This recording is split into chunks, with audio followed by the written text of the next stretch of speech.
Hello mga kasari, Aling Sindara Vlogs here. So for today's video, magluluto tayo ng sinigang na talakitok.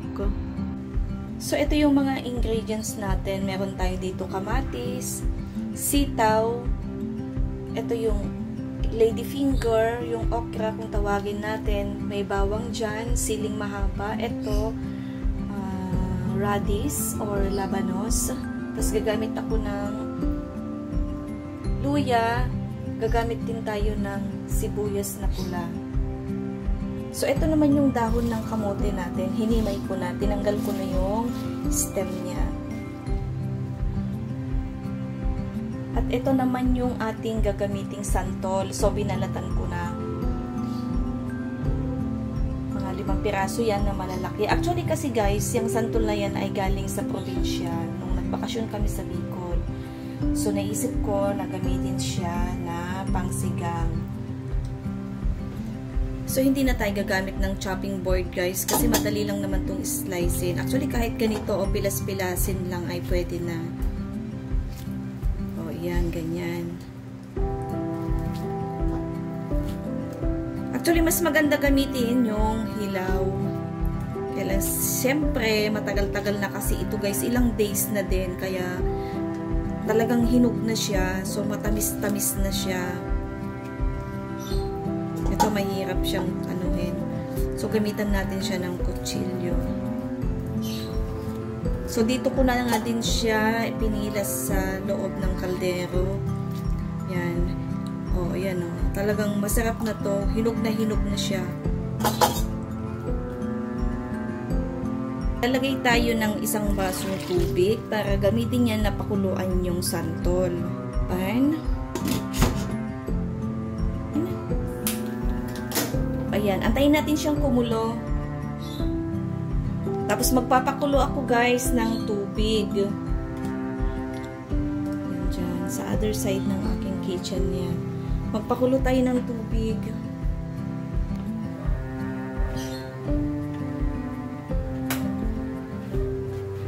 Magpapakulo ako ng tubig kasi yung tubig na yun mamaya, yun yung gagamitin natin na ipangsabaw sa sinigang natin para hindi na tayo mag-antay na kumulo ulit. So, ayan, kumulo na. Tanggalin na natin yung plug niya. So, ayan guys, kumukulo na yung santol natin.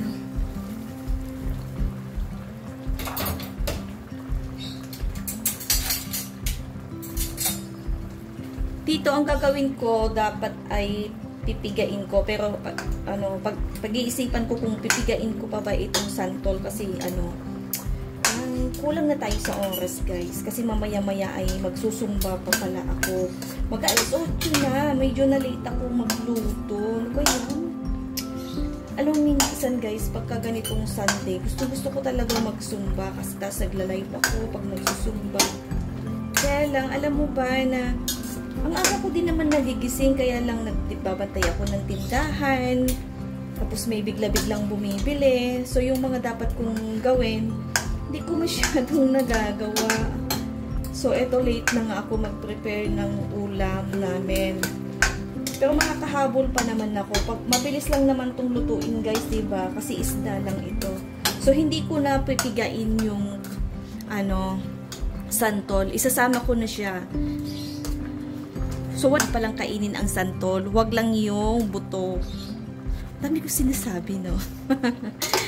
Anyway, guys, kayo, anong ulam nyo? Anong prepare ninyong ulam today?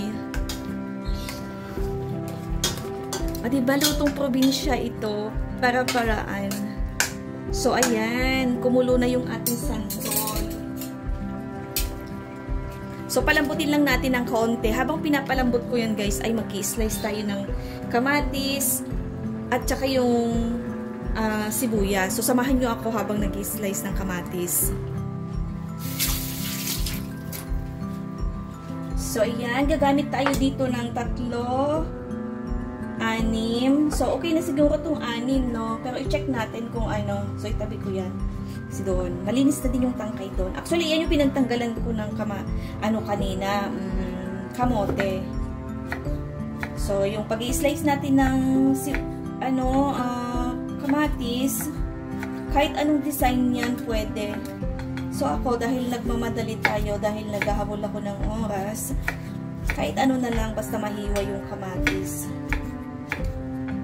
Yan. Ang hirap maging ina, no? Ang dami nating obligasyon sa buhay.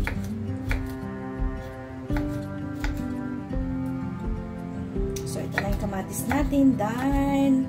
I-slice na. Diba madami na to? 6 na piraso ito. Yan. Tapos sakutin natin. Set aside dito. Tapos ito naman yung ating luya. Medyo may kalakihan tong luya ko, guys.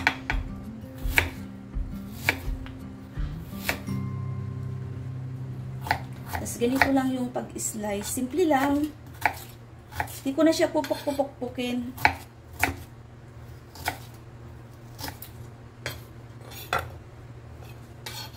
Tabi natin. Ay, teka nga. Kasi parang ano, puppukin ko pala guys yung iba. Yung iba lang. Pero kahit pa paano magkaroon siya ng lasang luya mamaya. Kasi medyo makapal yung aking pag-slice. So, kailangan nating pigaan. So, ito na yung aking sibuyas. So, sa sibuyas naman guys, kahit anong slice lang yan pwede na. Diba? Darn, ang bilis. Diba ang magic? Ang galing ko mag, ano na, bilis-bilis lang. Actually, dapat, kahapon ako magluluto ng sinigang. So, yung mga gulay ko na to, ay kahapon ko pa naman talaga ito binili. So, kung nakikita nyo guys sa ating camera, medyo ano, hindi siya ganun ka-fresh. Oh, ito naman yung ating okra, malinis na to. Yan, konti lang talaga yung ating gulay. So, yung sitaw, nahimay ko na. So, ito guys. O, diba? Ang ganda. So, dito, dahil kanina pa yan kumukulo, pwede na tayong maglagay ng gulay. Ay, hindi pala guys. Pwede na nating ilagay yung ibang ingredients natin. So, yung takip guys, pwede nyong ganyanin kung kaya ng inyong kaldero. So, ilagay na natin ang kamatis. Pagsabay-sabay na natin tong ilagay. Para sabay-sabay na din silang magkalasa. Lagay natin ang sibuyas. Lagay natin ang luya. So, yan. Sabay-sabay na silang lahat dyan. Tapos, ilagay ko din itong ano guys, itong bawang. Actually, yung bawang guys ay optional. Kung gusto nyong gumamit ng bawang, pwede. Kung ayaw nyo ay okay lang naman. So, yan. Lagay na natin yung labanos tsaka luya. So, yan. Ganyan. Tapos, ang natira dito yung sitaw, okra, at tsaka yung ano. Tapos, di ba may pinakuluan akong tubig kanina? So, yan. Kasi nga nagmamadali na si Aling Cinderella. Naku, Diyos ko po. Malilate na naman tayo ngayon sa Zumba. So, ito ngayon ang gagamitin nating tubig. Yan. Tama na yan. So, sa tubig, guys, kung ilan yung gusto nyong gamitin ay pwede.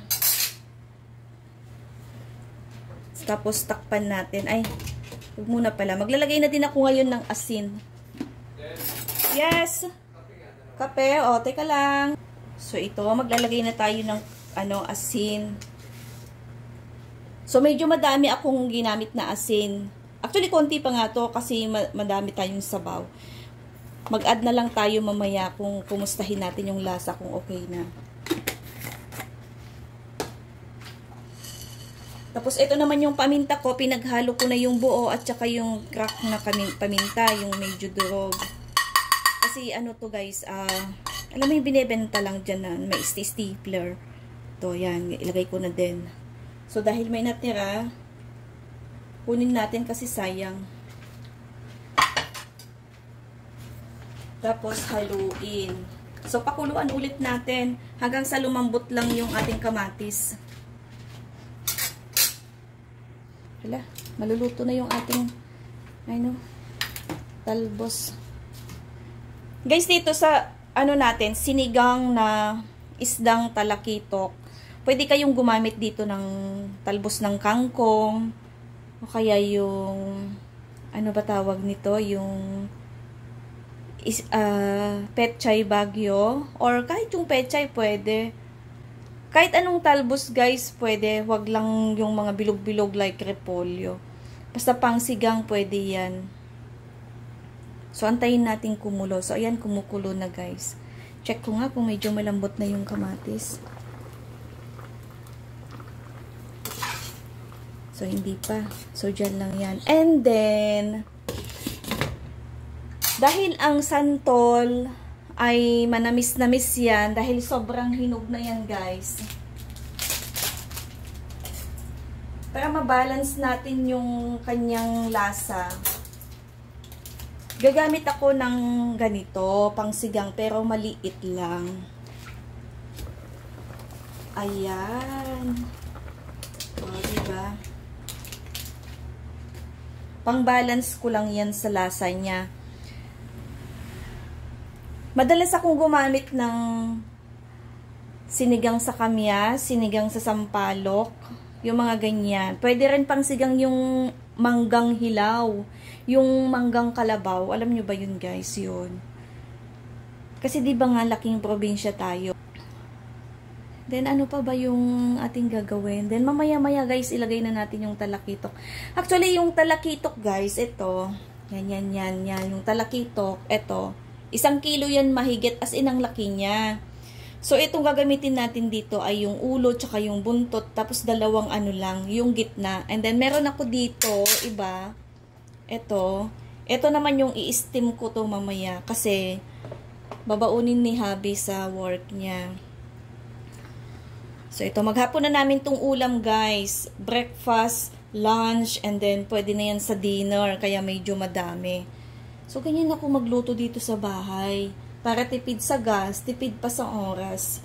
Yung lulutuin kong ulam from morning, yun na din yung lunch namin, yun na din yung dinner. So, mag-a-add na lang kami. So, kung anong gusto nilang ulamin, kung gusto nilang mag-ulam ng main ulam, kailangan ko siyang maluto. Kasi, lahat ng tao dito sa bahay ay busy. So, yan. Kumukulo na. As in, talagang kulong-kulo na. Alam mo kung ano yung nagpakulo dyan? Yung nagpaangat ng kulo niya. Yun yung Knorr sinigang natin. Knorr sinigang.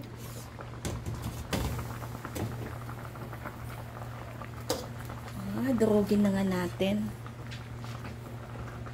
Ayan, yung kamatis. Ang ganda na ng kulay ng sabaw niya, guys. No, look, oh. Oh, diba? Kaya alam nyo, pagka nagluluto ako, talagang dinadamihan ko ng, ng kamatis. Kasi, alam mo, nakakatuwa yung kamatis, no? Pag nag-iiba yung kulay niya. Yun yung mga favorite ko na kulay ng niluluto. Yung nagkukulay, orange-orange yung sabaw. Sa sinigang man yan o sa paksiw. O kahit yung pag nagluluto ako ng gulay, yung pinakbet, ang ganda talaga ng kulay pag madaming kamatis. Tsaka alam nyo guys, ay natumansik na dun. So hindi na yung pwede. Hayaan na natin yun. Tapon na. So yan, nawala tuloy yung sinasabi ko. Ano nga ulit yun? So yan, basta ang sabi ko, yung kamatis, pag gumamit kayo, sinigang, paksiw o sa dinengdeng, palagi damihan kasi yung kamatis ang nagdadala ng ating ulam. So, ayan. Tikman ko yung sabaw niya, guys. Ang aga kong tumikim, no?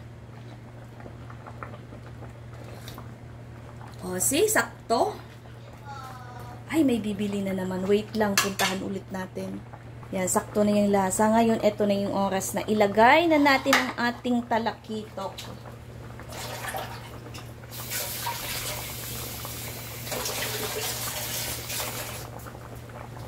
So, adto na. Ito na yung ating isdang talakitok. Ay, nagtapon yung ano. Ito yung buntot niya. So, ito naman yung part ng ulo. Yan. Nasa sa inyo guys kung gawin yung dalawa, putulin pa. Kaya lang, sa akin, wag na. Sila na magputol pagkakainin. So, ito yung isang part. May egg siya guys. Oh, look, oh. Oh, diba? Hindi ko na tinanggal yung egg kasi actually masarap yan.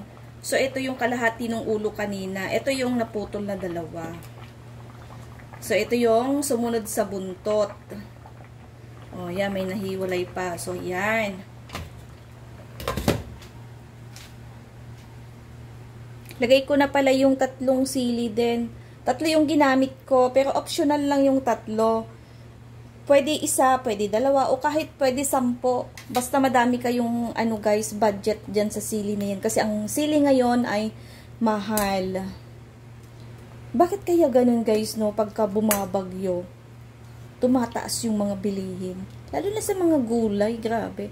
Ang mahal, yung kapirasong gulay mo ngayon, Diyos ko po, yung 100 mo, kapiraso lang yung iuuwi mo din na gulay. So, yan, antayin natin siyang kumulo ng kumulo. Tapos, mamaya, ilagay natin yung mga gulay. Lilipat tayo dito sa malaking, kalan sa kabila. Kasi mas mataas, mas malakas ang apoy nito. Kailangan nating magmadali kasi malilate na naman ako sa Zumba, guys. So, lilipat tayo dito. Oops. Oh, yan. Diba? Lakas ng apoy.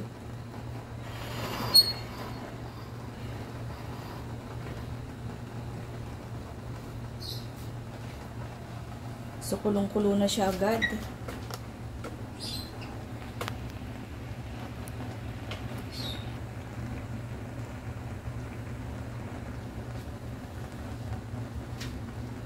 Check natin.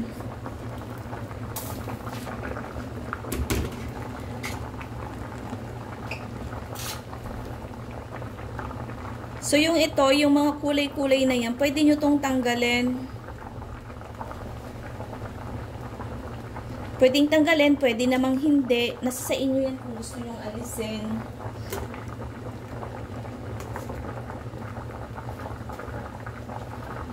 Ay, grabe, ang bango na niya, guys. Sa totoo lang, ang bango-bango talaga dito. Nangangamoy na yung sinigang natin. So, ilagay ko na yung gulay. So, alam niyo ba kulang yung sabaw natin? Kasi actually, ito, yung ginawa kong, nilagay kong isda, mahigit 1 kilo kasi ito eh. So, nasa 1 kilo na yan. So, medyo kukunti yung, sabaw niya. So, mamaya mag-add tayo. So, lagay na natin yung sitaw at saka yung okra. Kaya naputol yung video natin. Kaloka. So, ayan. Antayin natin lumambot. Hindi ko tuloy malaman kung nakuhaan natin yung, yung paglagay ko ng gulay kanina. Nagalaw ko yata yung, cellphone. Kanina pagkuha ko ng gulay. Ay, water. Kinuha ko yung kettle natin. Electric kettle. Kaloka. Hindi ko na ito tatanggalin, guys. Kasi alam niyo wala namang issue kung hindi mo tanggalin yan.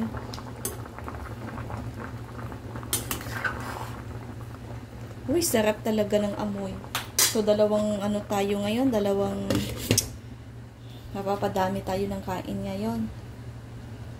Then, ilagay ko na yung check ko muna pala yung isda kung okay na. Kasi dito nakasalalay yung paglalagay ko ng dahon ng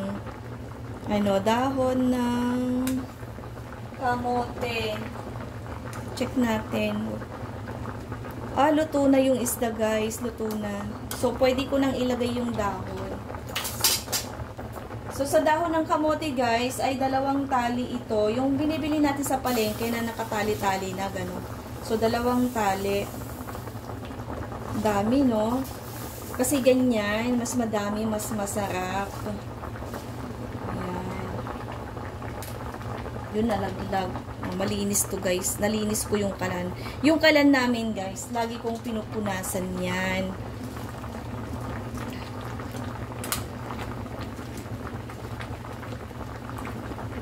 Oh, yan. Diba? Sarap. Yummy. So, takpan ulit natin. Umaapaw yung sabaw niya, no? Kumukulo.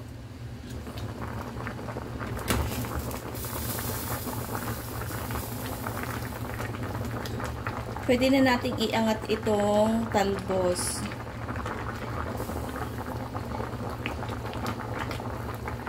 So, ngayon, tikman ko ulit ngayon. Check natin yung lasa kung okay na.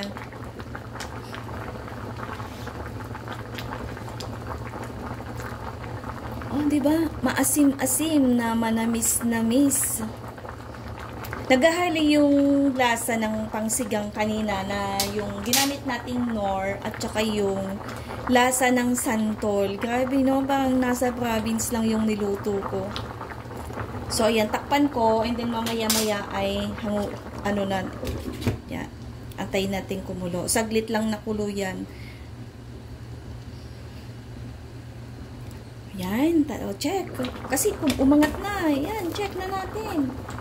So yan guys, luto na tong ating sinigang. Sinigang na talakitok with santol and kamatis. Ang sarap guys ng ulam natin today. So try nating maglagay dun sa mangkok. So eto na guys, ang ating pinaghirapang lutuin. Ang gagamitin natin na pang display natin ay, sana ba yung ating ulo?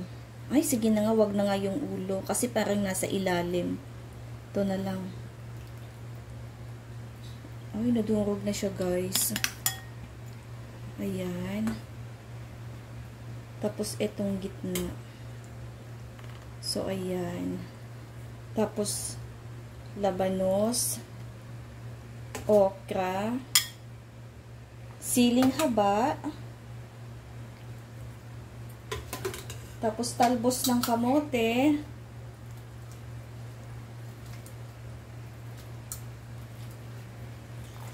Ang sarap talaga. Ayan. Tapos, isang ano yan, santol. Tapos, yung sabaw natin. Diba? So yan guys, sa lahat ng mga nanood ng aking video, maraming salamat sa inyo. Good morning everyone. And don't skip the ads. Tsaka guys ha, sa lahat ng mga nandyan, thank you. At tsaka ano pa ba? Shout out sa mga channel members natin, sa mga subscribers, silent viewers. Shout out sa inyong lahat. So Aling Tindara Vlogs here. Thank you everyone and God bless.